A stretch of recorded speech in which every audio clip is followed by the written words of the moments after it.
We begin your early news as TV6 investigates homelessness in Upper Michigan. Now, Marquette community service organizations are dealing with an increase in unhoused individuals. In this TV6 Investigates report, these organizations tell TV6's Justin Fantoff what they need to help make sure everyone has a place to go. As we look towards the fall and towards the winter, I am concerned that we're going to continue to see way more people experiencing homelessness than we have available shelter beds. Room at the Inn Executive Director Chelsea Wilkinson says this summer the need is particularly high. So right now I have 28 beds total. And we are at 27 individuals. I have one open female spot in my shelter as of this morning. So, and for the summer, it's my understanding that that number is pretty high. Where are these people coming from? Wilkinson says they're from here in the Upper Peninsula. Of the over 300 unduplicated individuals that Room at the Inn has served since 2021, I would say 75 and 80% of those folks are from Marquette or Alger County. So most of the people that we're seeing are originally from this central UP. Jansen House Director Brent Clark says the city of Marquette's homeless population is growing at a rate that service organizations are struggling to keep up with. In the last 3 years, we have acquired about 25 people beyond the resources that we usually use to take care of people.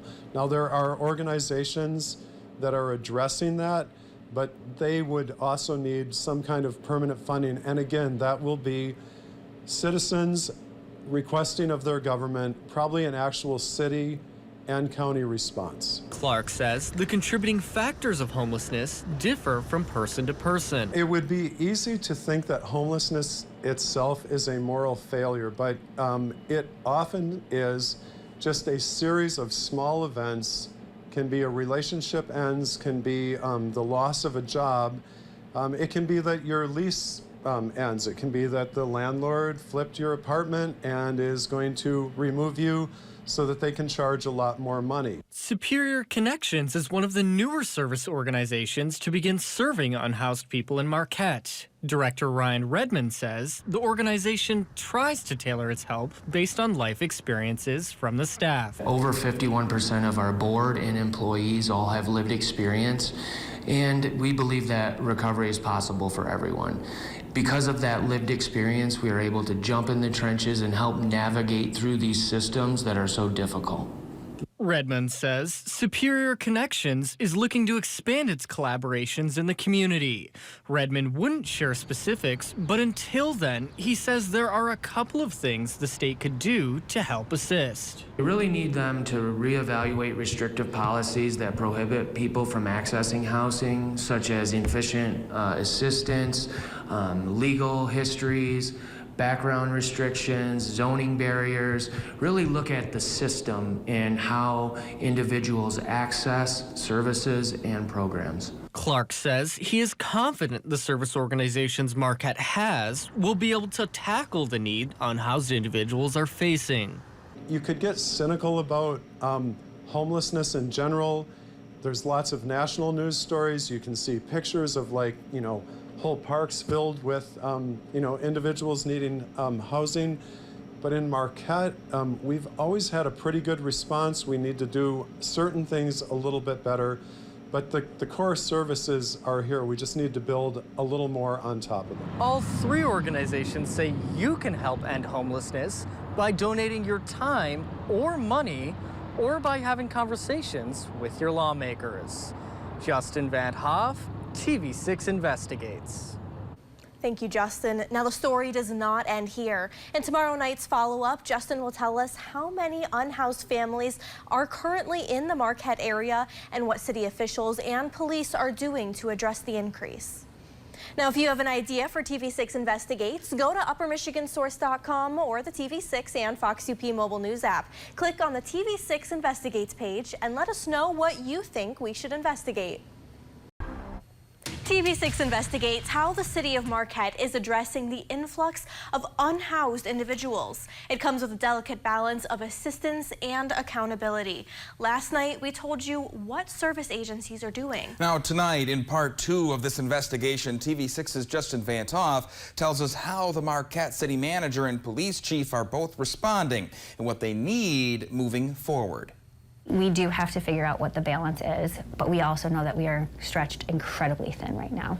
Marquette City Manager Karen Kovacs says the city is trying to find a balance between empathy and accountability when it comes to addressing the increase of unhoused individuals in Marquette. Data from Community Action Alger Marquette shows that in 2019, 116 households experienced homelessness.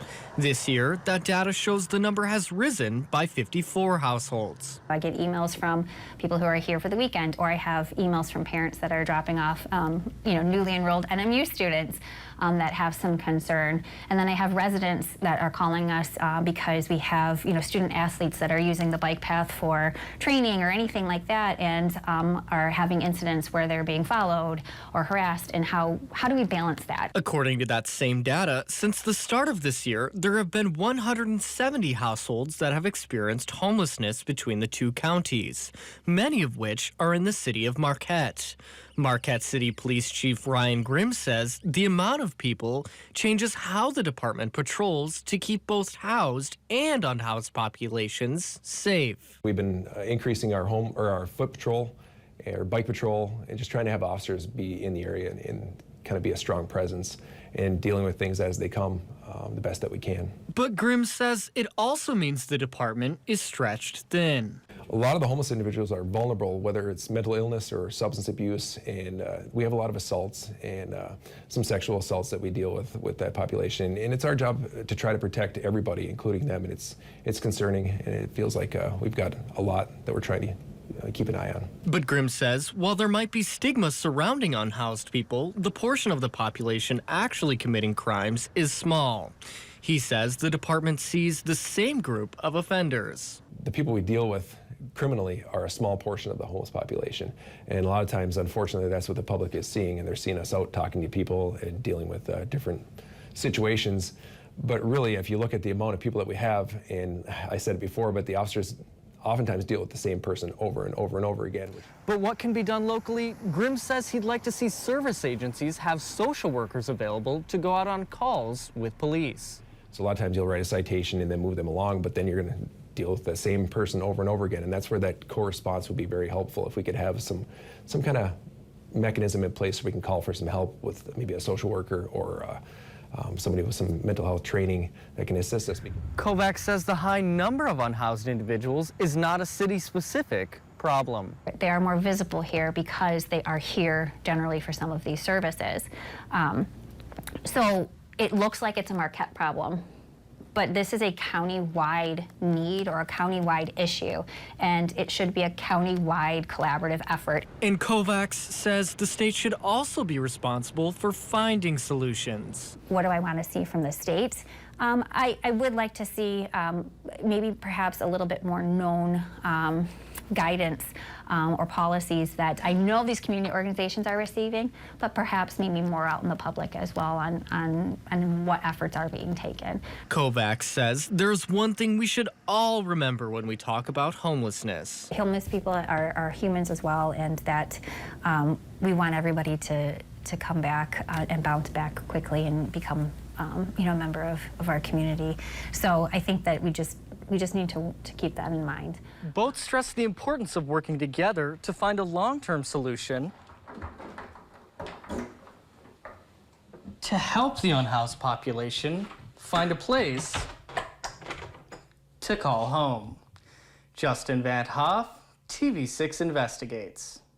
Thank you, Justin. Now, if you missed last night's story when Justin spoke to Marquette service agencies, you can still watch it on UpperMichiganSource.com or the TV6 and Fox UP mobile news app. And that's also where you can go if you have an idea for a TV6 Investigates story. Click on the TV6 Investigates page and let us know what you think we should investigate.